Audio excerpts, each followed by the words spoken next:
We have probably half an hour or so for comments and questions, so I'll open the discussion to the floor. Any questions or comments to either or both speakers? Father Kirby is my name. I teach politics in the University of Limerick. I thought that one of the sort of underlying issues in both your excellent talks, and at various points both of you touched on it in different ways, was the crisis really of public institutions. It's, as Professor Galbraith described it in terms of banking regulation, it's a crisis really of the nature of the public realm and of the understanding of what the role of public institutions is as distinct from private economic institutions. And Professor Rodrigues, in various ways, and particularly talking in a very insightful way about the consequences in our Irish case of the low tax model that we've been following, also described a similar pattern. In other words, a weakening not just of the institutions themselves, but of the capacity to efficiently make policy. Professor Galbraith ended on that note, the importance of that, and indeed of the underlying value system, which has now infected, of course, the public in general, where there is this cynicism about politics, about the elevated vocation of politics. Now, could I ask both of you to address that issue? How, amid this crisis, which was being dealt with primarily as an economic crisis, can we begin to focus attention on the crisis of politics, on the crisis of the public realm, of the values associated with that, and build up effective institutions sufficiently well-resourced to effectively implement policy? One of the most effective points that I find worth making and restating in this area is to acknowledge that at a certain point in our lives, let's say a generation ago, there was a coherent and good faith conservative vision, which had a systematic set of arguments in favor of a deregulated and small government model. I never believed those arguments were correct, but I think it is fair to concede that they were advanced in many cases by people who believed them in good faith.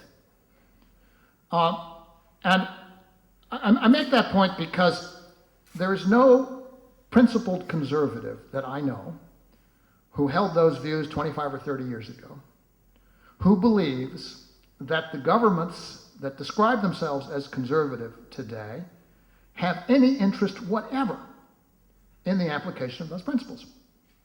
And therefore, they are not on the side of those so-called conservative governments. They regard them as, and quite rightly, as imposters.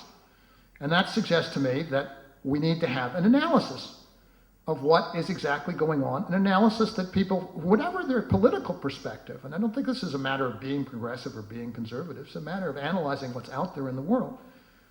How are we in fact being governed? And the argument that I make is that in our modern societies, we have developed of necessity complex public institutions which keep us together as societies, providing social insurance and providing regulation of business activity that is absolutely necessary for the existence of complicated markets. Because without trustworthy regulation, nobody will buy the products and services on offer because they will inherently be considered too dangerous to use. And in many ways, one can make the argument that, in fact, the difference between a developed and a underdeveloped society is not in the access to technology, which after all can be bought by anyone and installed anywhere, but in the sense that processes are functioning according to standards that make them safe enough to rely on. That the airplanes will stay up in the air, that the lettuce will not be contaminated, that the electrical appliances will not catch fire, and that the banks will not steal your money. Right? This is what regulation is all about. And so I think when one makes that point, you come to an understanding that in fact, right-wing governments And I say this generically, it's not a question of parties. It's governments which are in the thrall of the regressive elements of the business community, of the financial, of the banking community, are acting in a way which is not a market process at all. They're acting as predators on state systems, which the larger community has constructed for its own stabilization and management of its affairs. They're acting as predators. And it's the control of that predatory practice which is the essential political task that we face. And I think when it's explained that way, and people realize that it's not a false, the dichotomy between market and government is a false dichotomy. Markets only exist outside of some very simple things like, say, secondhand bookstores. Markets only exist when they are subject to a trustworthy regulatory framework, and the attack on that framework is essentially an attack on the capacity of the community to maintain its living standards. And then you have a political coalition, which is very hard to resist because it is speaking about something which is the truth. Well, many thanks for your question. I think this is a fundamental question. Let me formulate the question like that. What kind of lessons can we draw from this crisis regarding the relationship between the state and the markets? Well, I could make a kind of caricature, making a comparison between the so-called American model, European model, and for instance the Chinese model. And the caricature could go on if I mention that in Europe we have the concept, even in the treaties of the European Union, the concept of social market economy, as opposed to the concept of market economy, which should be in the American case, and as opposed to the Chinese concept of socialist market economy. Because China does have this concept of socialist market economy, and what we have in China, from my viewpoint, is a particular combination between a capitalist system and the intervention of state. Even they consider themselves still a socialist country. But I'd like to go deeper by saying that, well, there is a huge literature about what is called varieties of capitalism.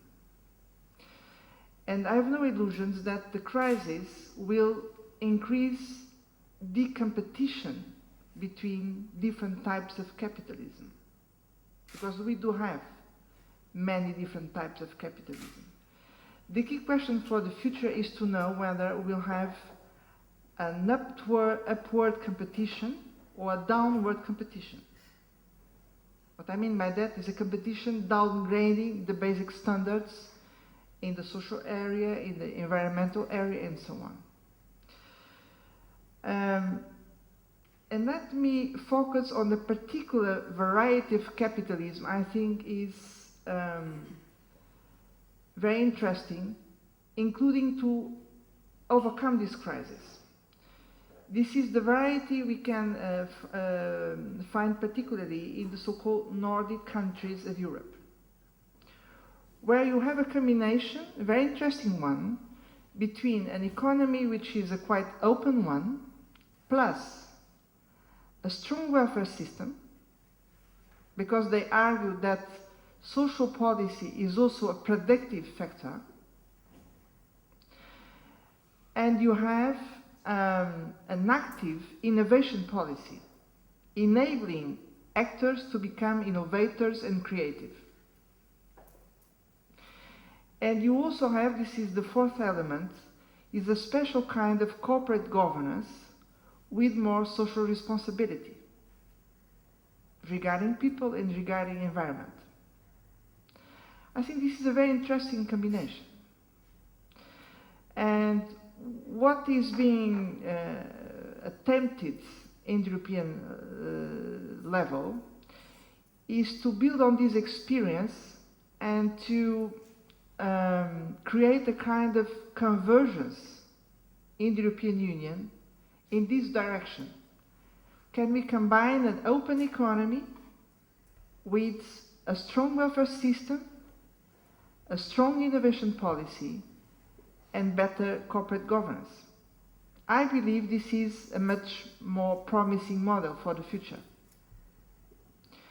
And of course, I fully agree with James when he says that the big risk we are in now is just to suppose that we can come back to the previous models and come back to business as usual. On the contrary, I think we should use this crisis as an opportunity to redesign our model. And I believe this particular combination is very interesting. I'd like to conclude with some more hopefully comments. I don't know if James agrees with that, but I like to be optimistic even in the time of crisis. Is that the recent political orientations in the United States, in spite of the limits he has identified, when we see there is some commitment in the United States to build a more comprehensive health system, or some commitment to move to a greener economy. So we are having this in the United States. And if we look to China, of course, China has huge internal problems, but the political discourse now is more also in the direction of a greener economy and a more a stronger social cohesion. So it seems to me that we are having a kind of window of opportunity of convergence towards some common priorities: a green economy and a more inclusive society. The point with this crisis is to know if we can move forward in this direction, or if we are going to another scenario, which is still there, is a scenario of fragmentation and protectionist reactions. Because the crisis, as it is now, is in face of three basic scenarios. One is fragmentation, another one is a coordinated response with some convergence towards some common priorities, and the third one is a kind of patchwork of ad hoc solutions. But let's see. Before we go to the next question, there's a very interesting academic issue which was raised by Maria's response. I'll just remark on it briefly. I think that the varieties of capitalism approach that she describes is useful for breaking apart the idea that all economies are essentially neoliberal market economies. But it's going to be essentially a transitional intellectual phase. And the problem with it is that it does not yet developed the underlying theoretical principle that distinguishes what they call varieties, and essentially it's basically a list of characteristics. And I would argue that what makes the experience of Northern Europe distinctive, insofar as it is distinctive, is that in general, those economies adopted egalitarian structures over, say, 80 years ago, and maintained those structures in a unified way, trade unions and social welfare programs, for a steady period of time. And this had the effect of acting as a regulatory framework of exactly the kind I was describing earlier, in the sense that it imposed on private business the requirement that it improve its competitiveness at an accelerated rate, thereby raising living standards and real wages and productivity, allowing the countries to rise much more rapidly in the hierarchy of European incomes than they otherwise would have done. And I suggest that there you have a general principle rather than a list of characteristics. And it suggests that the reason why, let's say, the North European countries have systematically lower unemployment rates is precisely because they are more egalitarian And for example, people who are relatively low income don't quit their jobs as much to search for better jobs because the difference isn't that great. And that is a comprehensive and systematic principle. What is the implication of applying it? Well, I suspect if you've lived in Europe in the last 10 years, you've probably heard the argument that Europe's unemployment rate is due to the inflexibility of its labor markets, which is an argument that they're too egalitarian and that we're paying the low-wage workers too much and the high-wage workers too little. That is to say that greater inequality would produce lower unemployment. But the experience, which in fact can be verified quite systematically on empirical grounds, is exactly the reverse. A more egalitarian society is also more efficient in providing and maintaining people in employment. Okay, I want to ask, and just very briefly, why is it then that the United States has lower unemployment rate than Europe does? The answer to that, I would argue, and this is an uncomfortable answer, and I think for many European audiences, is that the scale of the European economy is now continental. And to calculate what inequality is in Europe, you have to take account of the differentials that exist between countries, which are enormous. And when you add those in, the inequalities in Europe in pay are greater than they are in the United States. And so it would not be a surprise that the unemployment experience in Europe on the same principle would be worse on average than in the United States. And the method of dealing with it is again the same. Not allowing so-called free markets to increase differentials, but precisely requiring that a regulated structure gradually and progressively reduce them.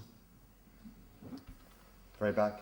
Michael Layden, brilliant presentations here. As an engineer, I'm trying to understand, the detailed economic concepts, but it seems to me there's one large area of commonality between both speakers, is that, our future well-being is based on the assumption we have to have continued economic growth. So I have two questions on this. One, it seems to me that a lot of the globalization and the growth in globalization is dependent on continued expansion of credit in the economies who are buying the products from Asia, and that this is unsustainable from an economic viewpoint. And my second point is that I'd warn about us seeing very easy solutions in moving towards the green economy, whereas that might in the short term solve some of our short-term issues with climate change.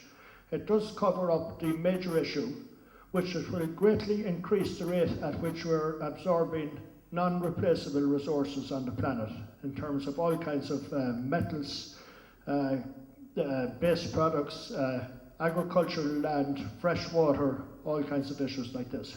So on two short points, I'd like to have the comments of the panel.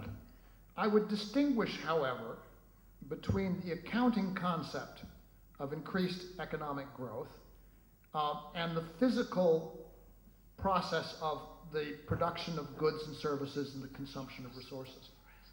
One can very easily have a framework of increasing money incomes and modest profitability for business and generally improved living standards without many of the worst practices and most damaging practices from the environmental standpoint. I think the problem is, put it in the way in which a friend of mine who I think you would find a great deal of commonality with has put it. The United States economy is based on a technological model built upon the internal combustion engine and an industrial mobilization program that got underway in 1938. And that was instrumental in providing the trucks, for example, that helped the Red Army win the Second World War. Right? That's what we're still working with. Right? The Chinese economic expansion, which is so much more efficient from an energy point of view in terms of the energy consumption of ordinary people, so much, much lower. It's fantastically lower. Is nevertheless being distorted by the importation in part of that same model. That is to say, the great proliferation of cars which do not improve living standards in Chinese cities. They increase congestion and make it harder to get around. I'm Roger Cole from the Peace and Neutrality Alliance. I'd like to congratulate TASC on the meeting, very good, and great to see somebody from Portugal in particular, insofar as my mother was born in Madeira. But of course, Portugal didn't have a referendum on the Lisbon Treaty. a factor that should be taken into consideration when the aspiration is to sort out the Irish. We have a tendency not to be liked to be sorted out. The question I'd like to ask the two speakers is, neither of you mentioned the war in Iraq or Afghanistan or Pakistan, which the current president is busily expanding and must be spending in an absolutely enormous amount of money. In fact, I understand his military budget is actually bigger than Bush's. Now, does that imply that neither of you think the war has got anything to do with the economy? Let me speak to an international organization of economists called Economists for Peace and Security, which is the one of the major groups that of professional interest in this problem, in the relationship between conflict resolution, defense budgets, and economic activity. The war in Iraq, as all wars are, was far, far more costly than was anticipated or advertised in advance. It was entirely predictable that it would be. In some respects, the nature of the costs, which have been documented by Linda Bilness and Joe Stiglitz in a book which we helped actually with the development of, were not fully anticipated. For example, the extent to which wounded soldiers survive traumatic brain injury is much greater in this war than in the past, and that means that every injury entails many decades of very expensive health care. And that cost, of course, never factored in, nor was the burden of disability and other payments from the veterans, for the veterans, worked into the budgets of the Veterans Administration, with the result that you have immense backlogs and other administrative problems, this kind of thing. Those costs, in fact, are larger than the direct costs of the war by orders of magnitude. They were very, very substantially larger. What's going on now? It's very hard for me, as someone who is not directly involved with foreign policy in this administration, and in an environment where the political heat has been turned down dramatically, to come up with a truly clear or definitive picture of what's happening. But I want to offer a hypothesis that I think is reasonable. That is that the Obama administration, or the Obama campaign, had to navigate an extremely narrow political channel between a very strong movement for getting finished with Iraq, which was clearly a botched war, I mean a disaster in many respects, and one which created a strategic situation that nobody would have, in the United States, would have walked into in advance, basically handing over the country to the closest allies of Iran. The risk that a policy of complete disengagement from the region would open the campaign to the charge that it was isolationist, that it was retreating from America's leadership role, et cetera, et cetera, et cetera, and with potentially disastrous political consequences in the election campaign. Their solution to that problem appears to have been to say we will withdraw from one war and increase our commitment to the other. The extent to which major resources will actually go into Afghanistan and Pakistan is, I think, still very unclear. And what those resources will actually do, I think, is very unclear. My own bet, maybe it's a little bit optimistic, is that we will maintain the government in place in Kabul without putting a lot of effort into the larger impossible task of pacifying or controlling the Afghan countryside, which nobody has succeeded in doing since the British attempted it in, 1830?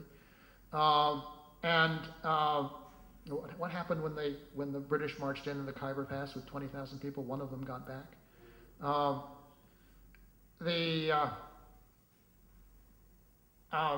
And that being so, we will simply muddle along in this position. But it will not be as materially costly or as costly in terms of the human results as the Iraq War was by a very substantial margin. I could be wrong about that. There may be something else going wrong there may be, in some sense, much larger scale operations in the wings.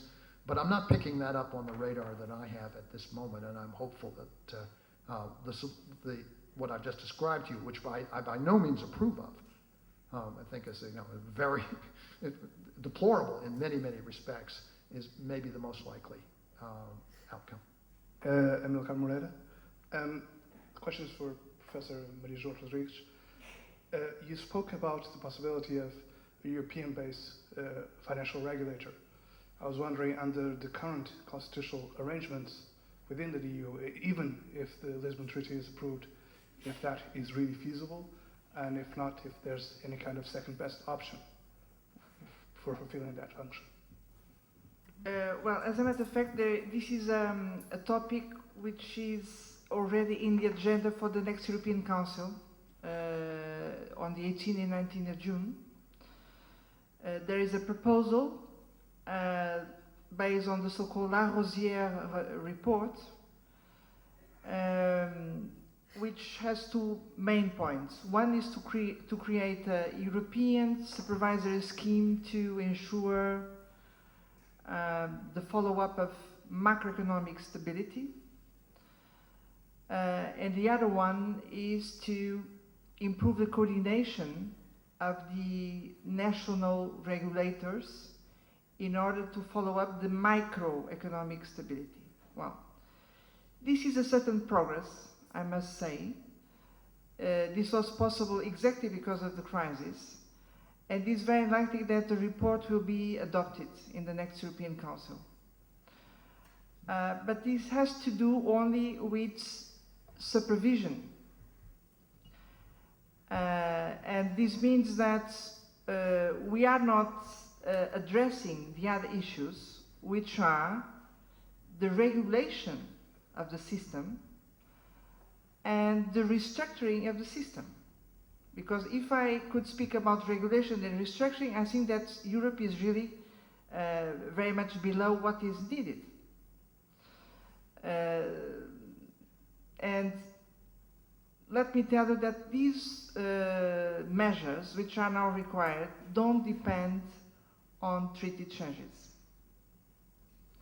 Of course, the Lisbon Treaty will facilitate this kind of action, but even with the current treaty, it will be possible to go further. What is really missing is political will, in my assessment. The word fraud, I'm concerned about the use of the word fraud. I don't suggest that what went on wasn't wrong and completely wrong, but the term fraud suggests, in some sense, premedication and understanding. I would not give that much credence to the system, frankly. I'm not sure that those who were involved in the activities you described so accurately, right through the process from offering loans to people who never could afford them, overvaluing houses, overvaluing their incomes, I'm not so sure they themselves understood what they were really doing. Maybe you might want to just respond to that very quickly.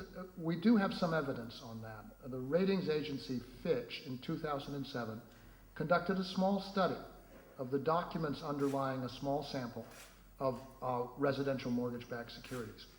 And what they reported was that they found misrepresentation or fraud in virtually every file.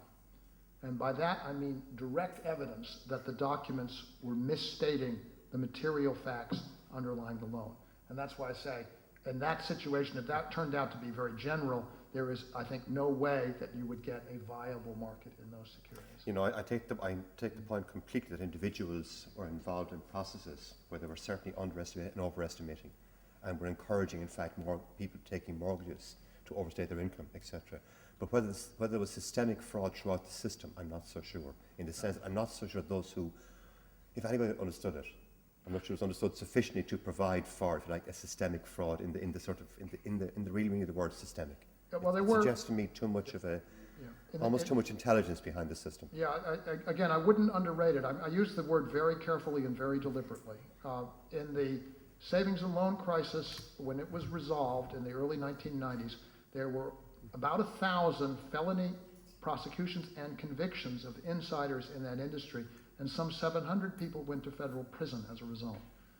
These are bank officers. And Okay. so I suspect that if you had a similar degree, I said the FBI used the word fraud, if you had a similar degree of investigation and prosecution, that you would get perhaps a very substantially larger number of people who would be at risk of criminal liability in this matter. You know, I use that, as I say, I choose it very, very carefully.